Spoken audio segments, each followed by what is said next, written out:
El día que iba a casarme, su ex llegó a oponerse y ella, sin pensarlo, se fue con él. Yo quedé humillado, y su familia también. Meses después me encuentra en el supermercado ayudando a su mamá y quiere que la saludemos como si no hubiera pasado nada. La vi sonriendo entre los pasillos del supermercado como si nada, como si no me hubiera dejado con traje puesto y una iglesia entera mirándome. Su madre iba apoyada en mi brazo, pálida, y yo empujaba el carrito como todos los domingos. Entonces ella dijo: ya pasó el drama, seamos amigos, y sentí que el piso volvía a abrirse bajo mis pies. Soy Julián, contador, de los que hacen presupuestos hasta para las vacaciones. No soy de los impulsos, no soy de escenas, no soy de los que gritan en público. Por eso, durante 3 años, Beatriz me eligió como su paz, y yo le creí. Me vendió esa historia de que conmigo todo iba a ser distinto, de que su vida dejaba de ser una montaña rusa y empezaba a ser algo serio. Yo no solo me enamoré de ella, me enamoré de la idea de construir un hogar donde todo fuera estable, limpio y honesto. Y lo peor es que no fui el único que compró esa idea. Sus padres, doña Carmen y don Luis, me abrieron la puerta desde el primer mes. Me trataban como hijo, me incluían en cumpleaños, me pedían ayuda con cosas del banco, me preguntaban por mi trabajo. Doña Carmen, especialmente, se me pegó al alma como esas madres que no se guardan el cariño y te lo tiran encima en forma de comida, de consejos y de orgullo. Yo terminé queriéndolos como a los míos, de verdad, no de cortesía. Beatriz era encantadora por fuera y muy ligera por dentro. Tenía esa forma de vivir como si el mundo le debiera emociones intensas. Un día era la mujer más amorosa, al otro día estaba aburrida y decía que la rutina mata. Yo lo atribuía a su personalidad, a que venía de relaciones feas, a que necesitaba aprender a estar tranquila. Cuando me contaba de Ricardo, su ex, lo describía como un desastre con piernas, celoso, teatral, manipulador. Yo la escuchaba y me daba rabia ajena, pero también me tranquilizaba pensar que eso ya era pasado. La boda se fue armando como se arma un proyecto grande, con fechas, pagos, proveedores y una lista de invitados que parecía un censo. Yo puse mucho dinero, sí, pero también puse orden. Y sus padres pusieron lo que tenían porque querían verla bien casada, como dicen ellos. Se endeudaron para la fiesta, para el banquete, para la música. Se notaba que era un evento importante no por lujo, sino por orgullo familiar, por esa necesidad de presentar a su hija feliz ante la ciudad.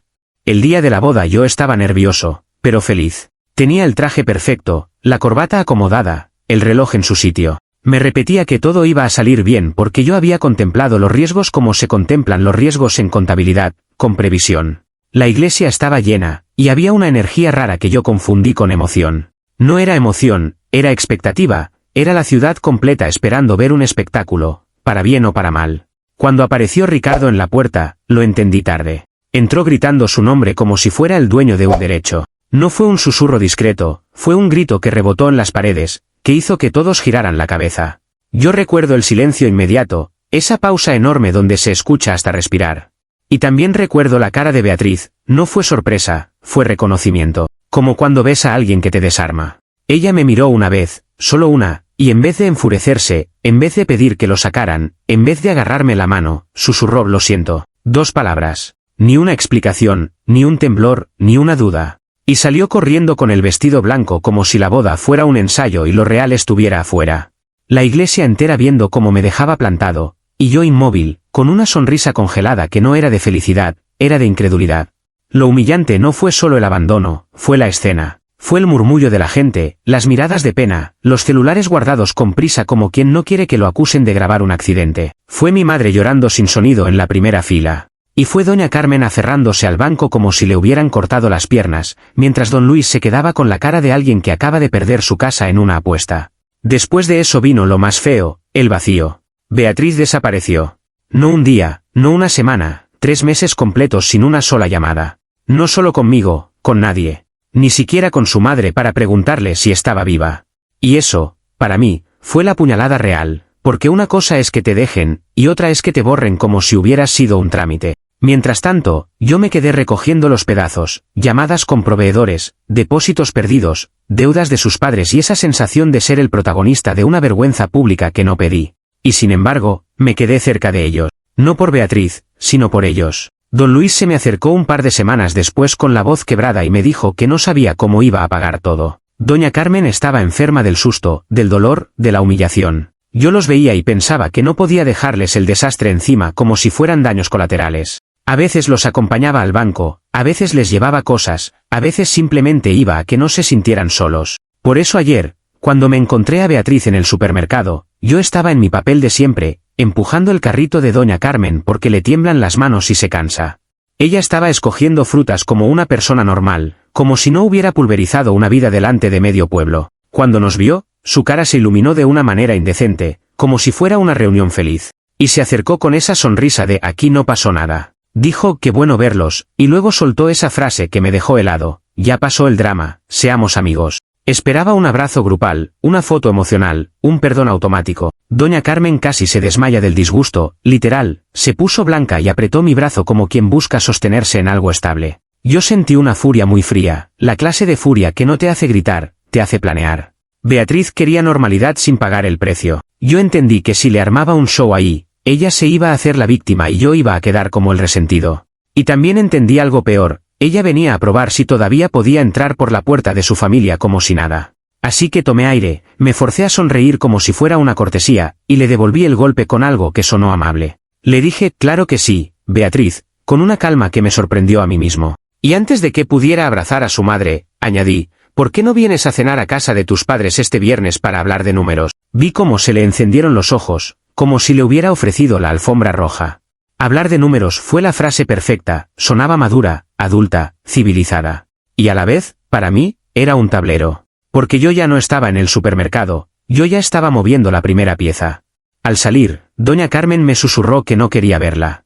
Yo le apreté la mano y le dije que no la iba a obligar a perdonar nada, que solo iba a asegurarme de que Beatriz entendiera lo que había hecho. Don Luis, cuando se enteró por teléfono, solo dijo que sí, que viniera, como si necesitara verla para terminar de aceptar que su hija ya no era quien él creía. Y ahí fue cuando sentí el quiebre definitivo dentro de mí. Yo no iba a gritar, no iba a suplicar, no iba a rogarle a nadie. Iba a ser metódico, como siempre, pero esta vez a mi favor. Comentarios de la historia principal. Usuario Anónimo 1 dice, hermano, te dejó en el altar con el vestido puesto y encima desapareció 3 meses sin llamar ni a su mamá, ¿y tú todavía empujando el carrito de la señora en el súper? Suena a que eres demasiado bueno para tu propio bien.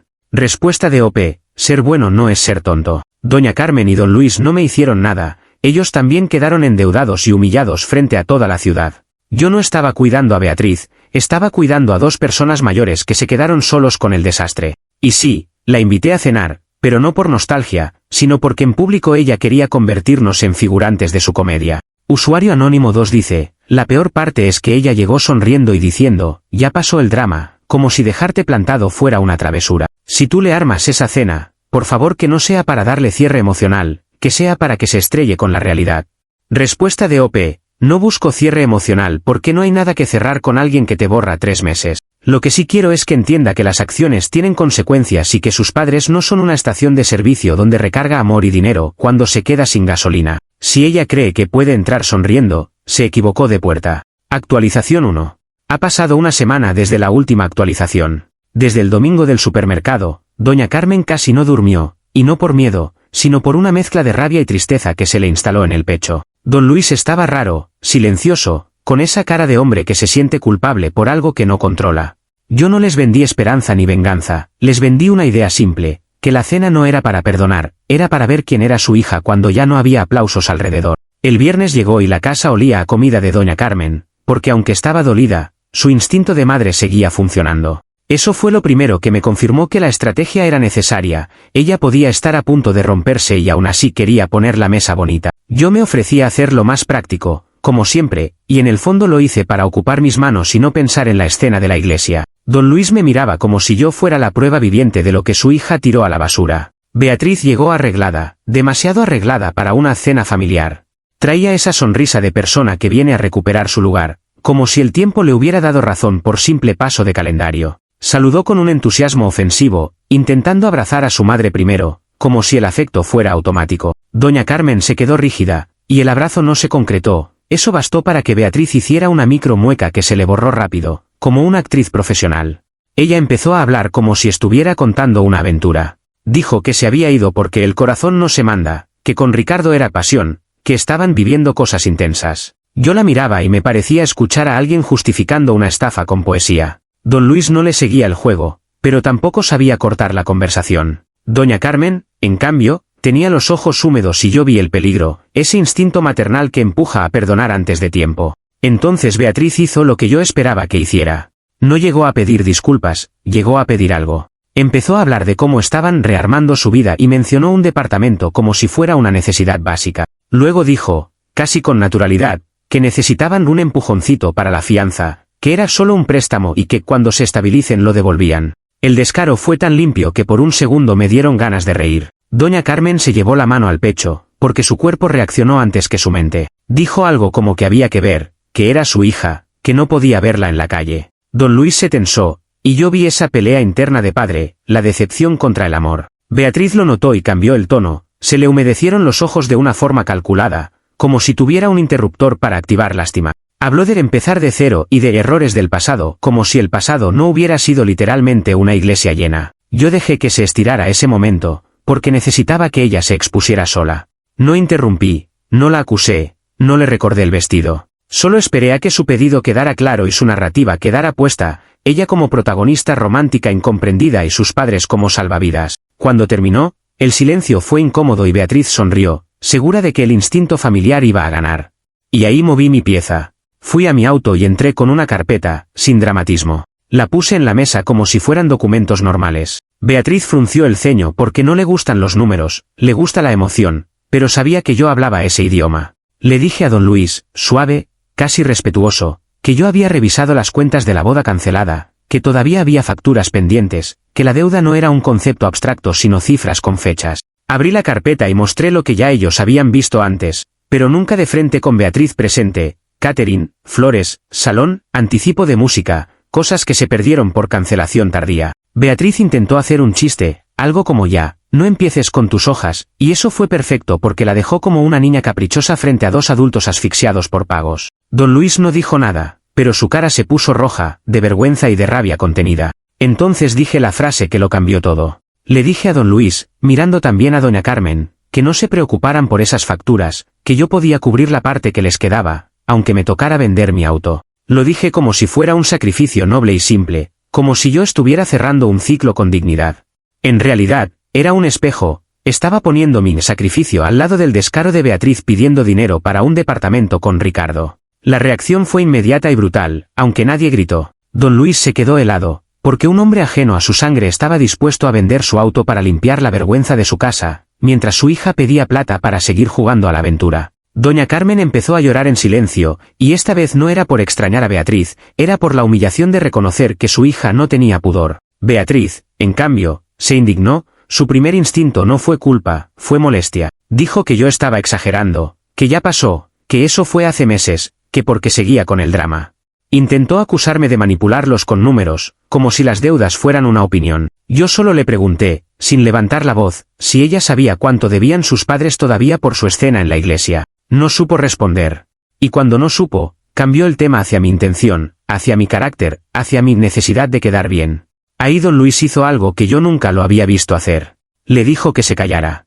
No fue un grito, fue peor, fue una orden corta, un límite por primera vez. Le dijo que no viniera a pedir nada sin siquiera traer una disculpa, que no se presentara como si fuera una visita normal cuando los dejó endeudados y señalados. Beatriz se quedó mirando como si no reconociera a su padre, como si de repente el hombre que siempre la justificó hubiera cambiado de idioma. La noche no terminó con gritos, terminó con una retirada. Beatriz quiso levantarse, ofendida, y dijo que si la trataban así, mejor se iba. Doña Carmen, con la voz temblando, le dijo que sí, que se fuera, que ella no estaba lista para fingir. Beatriz me miró con odio, como si yo fuera el culpable de que su familia reaccionara por fin. Y cuando cruzó la puerta, yo supe que el detonante había funcionado. Por primera vez, la red de seguridad de Beatriz estaba dudando de seguir sosteniéndola.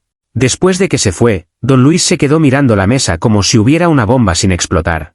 Dijo que se sentía tonto, que no sabía en qué momento su hija se volvió así. Doña Carmen solo repetía que no podía creer que no llamara en 3 meses, que ni siquiera preguntara por ella. Yo no celebré frente a ellos, porque no era un juego para mí, era la protección de 2 personas que ya no podían aguantar otro golpe. Esa noche, antes de irme, don Luis me pidió que lo ayudara con algo más. Me pidió que revisara todas sus cuentas, sus propiedades, lo que tenían, como si de repente hubiera entendido que su hija era capaz de exprimirlos sin remordimiento. Yo asentí, no con alegría, sino con esa calma de quien sabe que el siguiente movimiento es inevitable. Porque la cena no solo dejó a Beatriz expuesta, dejó a sus padres con una idea nueva, que querían estar a salvo, incluso de su propia hija. Comentarios de la actualización 1. Usuario anónimo 1 dice, la escena de la carpeta en la mesa fue cine. Ella llegó a pedir plata para la fianza del departamento y tú le pusiste enfrente las facturas del catering y las flores. No hay humillación más justa que hacerla quedar como niña caprichosa frente a sus propios padres. Respuesta de OP, no era por humillarla por deporte. Era para que sus padres vieran el patrón sin mi rabia encima, solo con hechos y contraste. Ella quería convertir la boda en drama viejo, yo la convertí en números que todavía se pagan. Si con eso se incomoda, bien, porque el dolor real lo han cargado otro. Usuario anónimo 2 dice, ojo que doña Carmen casi cae por instinto maternal, se notó. Esa mujer se va a quebrar el día que Beatriz haga lloriqueo fuerte otra vez. Si tú quieres protegerlos, tienes que cerrar puertas, no solo darle lecciones. Respuesta de OP, eso lo entendí cuando vi la mano de doña Carmen temblando antes de decir, hay que ver. La lección fue el primer paso, porque necesitaba que don Luis despertara sin que yo pareciera el resentido. Ahora que él mismo pidió revisar todo, ya no es, mi plan, es la decisión de ellos de ponerse a salvo. Y cuando la decisión viene de la casa, Beatriz ya no puede pintarme como el villano. Actualización 2. Han pasado 2 semanas desde la última actualización. Después de la cena, don Luis cambió de actitud con una rapidez que me dio pena y respeto al mismo tiempo, porque era la actitud de un hombre que por fin acepta que su hija no es una niña, es un riesgo. Me llamó temprano un lunes y me dijo que necesitaba poner todo en orden, que ya no podía vivir con el miedo de que Beatriz apareciera un día a pedir dinero y les dejara otro agujero. Doña Carmen no estaba entusiasmada, estaba agotada, pero asentía en silencio porque el cuerpo le pedía seguridad más que perdón. Yo no les propuse una venganza, les propuse una protección. Les expliqué que, si querían que su casa no se convirtiera en el cajero automático emocional de Beatriz, necesitaban un blindaje real, algo que no dependiera de estados de ánimo. Don Luis me miró como si le doliera admitir que pensaba lo mismo, su mayor miedo no era que Beatriz se enojara, era que los dejara vulnerables cuando ya no tuvieran fuerza para resistirla.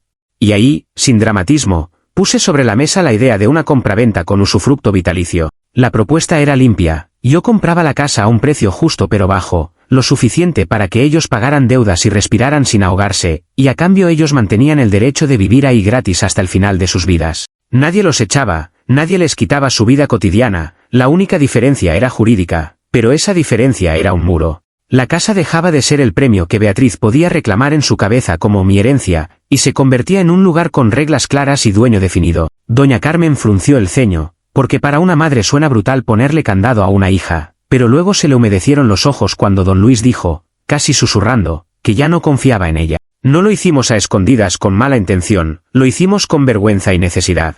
Revisamos papeles, cuentas, pagos pendientes, y yo me encargué de que todo quedara claro para ellos, sin trampas. Yo sabía que si en algún punto parecíamos estar aprovechándonos, el plan se caía por moral, y lo último que quería era ser otro hombre que los usa. Firmamos cuando estuvieron seguros, con testigos y todo en regla, y la sensación en la sala no fue triunfo, fue alivio. Doña Carmen respiró como si le hubieran quitado una piedra del pecho.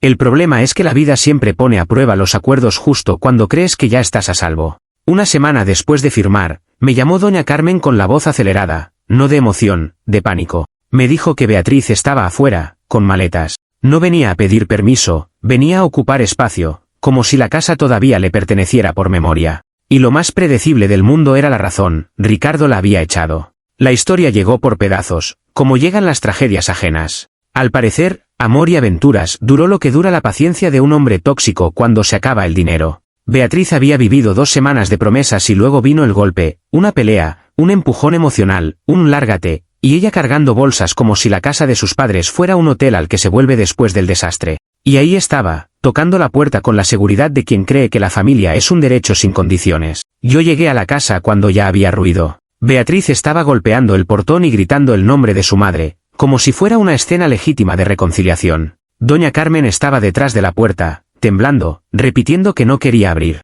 Don Luis tenía la cara dura, cansada, como si le hubiera caído encima una confirmación dolorosa. Yo me asomé por una ventana y vi a Beatriz con esa mezcla de rabia y urgencia que siempre trae alguien que necesita algo ahora mismo. Lo primero que intentó fue la llave. Metió la llave y no entró. Se quedó un segundo mirándola como si la llave la hubiera traicionado, y luego su cara cambió a histeria. Empezó a gritar que le habían cambiado la cerradura, que quien se creían, que esa era su casa. Lo dijo con tanta convicción que por un momento pensé que ella misma se lo creía, como si la realidad fuera un accesorio opcional.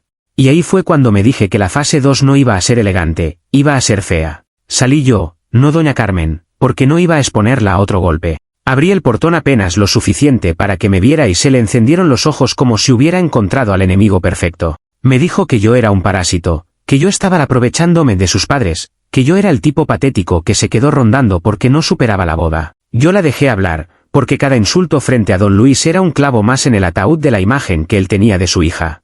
Cuando por fin respiró, le dije algo simple, que esa casa ya no era su domicilio y que no iba a entrar así. Ella se rió, una risa falsa, y me dijo que llamaría a la policía. Y lo hizo. Sacó el teléfono como si fuera una reina haciendo justicia, y empezó a hablar fuerte para que todos escucharan, diciendo que yo tenía secuestrados a sus padres, que yo había tomado la casa, que los tenía manipulados. La palabra secuestrados me dio escalofríos, porque entendí que ella era capaz de cualquier narrativa con tal de recuperar control. Cuando llegaron los policías, Beatriz cambió la cara inmediatamente, se puso víctima, se puso llorosa, se puso hija preocupada. Quiso abrazar a su madre en ese momento, como si el uniforme le diera permiso. Doña Carmen salió solo un paso y se quedó detrás de mí, como una niña que no quiere mirar al monstruo. Don Luis se presentó con dignidad, sin drama, y dijo que estaba bien, que nadie estaba secuestrado, que estaban molestos por un problema de entrada. Yo saqué los papeles, porque no iba a discutir emociones con policías. Les mostré las escrituras, el contrato, el usufructo vitalicio, y les expliqué con calma quién era el propietario y quiénes tenían derecho a vivir allí.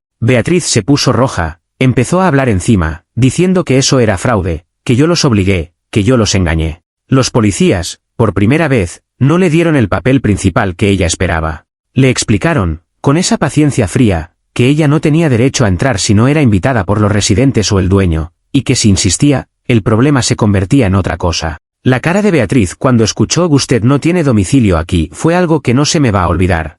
No fue tristeza, fue indignación pura, como si la realidad la hubiera insultado. Empezó a gritar que ella era la hija, que era su herencia, que esa casa era de su familia. Don Luis, ahí mismo, delante de la policía, le dijo que esa casa seguía siendo su hogar, pero que ya no era su juguete. Y le pidió, por primera vez en su vida, que se fuera. Beatriz no se fue con dignidad.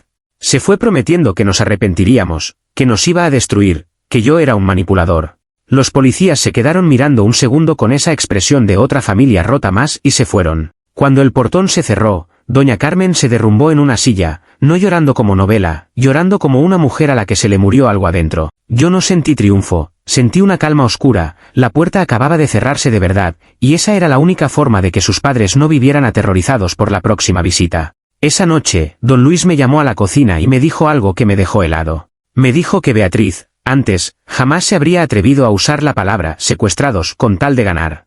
Que ese nivel de mentira significaba que ya no era solo irresponsable, era peligrosa. Y yo lo miré y le dije lo único que era honesto, que por eso lo habíamos hecho así, por eso lo habíamos dejado por escrito, por eso la protección era más importante que la culpa.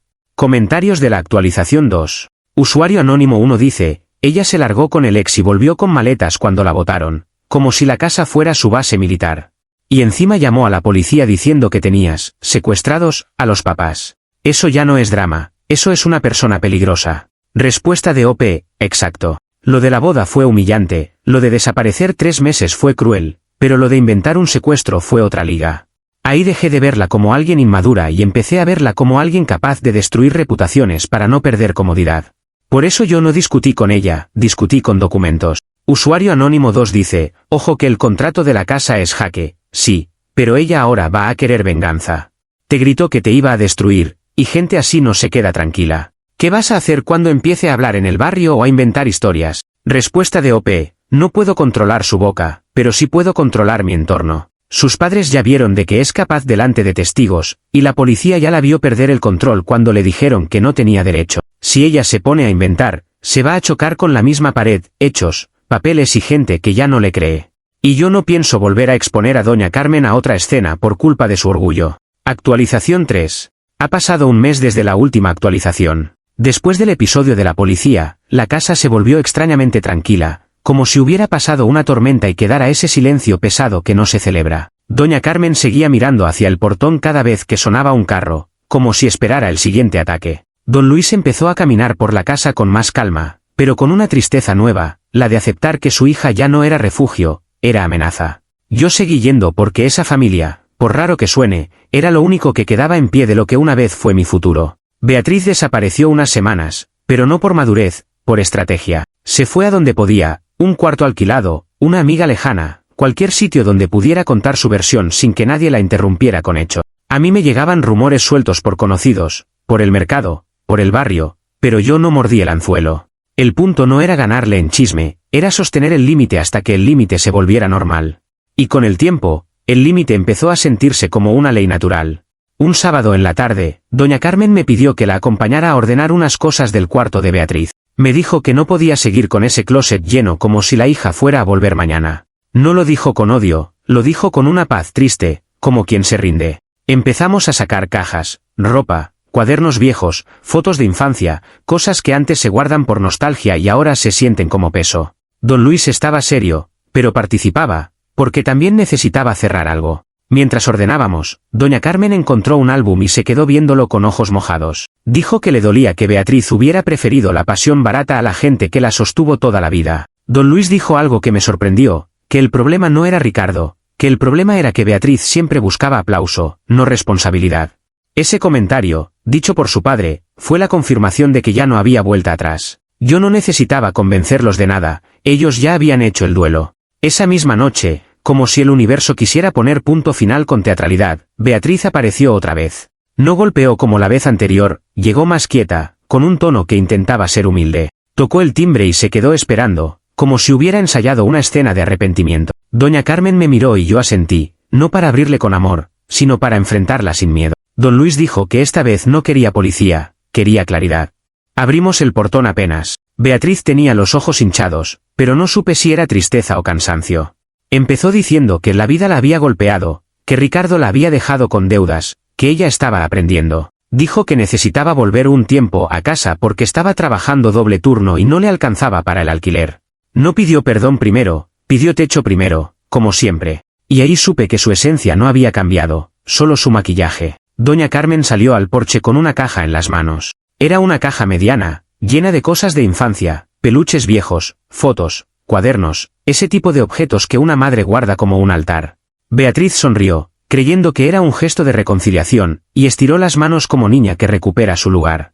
Doña Carmen no sonrió. Se quedó firme, temblándole un poco la barbilla, pero firme como nunca la había visto. Le dijo, con una calma que dolía, que esas eran sus cosas y que se las llevaba. Beatriz preguntó qué significaba eso, y doña Carmen le respondió la frase que cortó el aire, que Julián había sido más hijo para ellos en esos meses de dolor que ella en toda su vida. Beatriz abrió la boca, como si no pudiera procesar que su madre le estaba quitando el título de hija en la práctica. Don Luis no la defendió, se quedó al lado de su esposa como un muro. Beatriz intentó llorar, intentó indignarse, intentó reclamar que yo le había lavado el cerebro a sus padres, pero ya no funcionaba. Doña Carmen le explicó, sin gritar, que la casa tenía dueño y reglas, y que ellos las respetaban porque necesitaban paz. Le dijo que no se admitían visitas que les debieran dinero, que no se admitían escenas, que no se admitía chantaje. Y cuando Beatriz dijo, pero yo soy su hija, don Luis contestó algo más simple todavía, ser hija no te da permiso para destruirnos. La justicia poética fue tan clara que casi me dio escalofríos. Beatriz se fue con Ricardo el día de la boda buscando una vida de película, y terminó sin película y sin casa.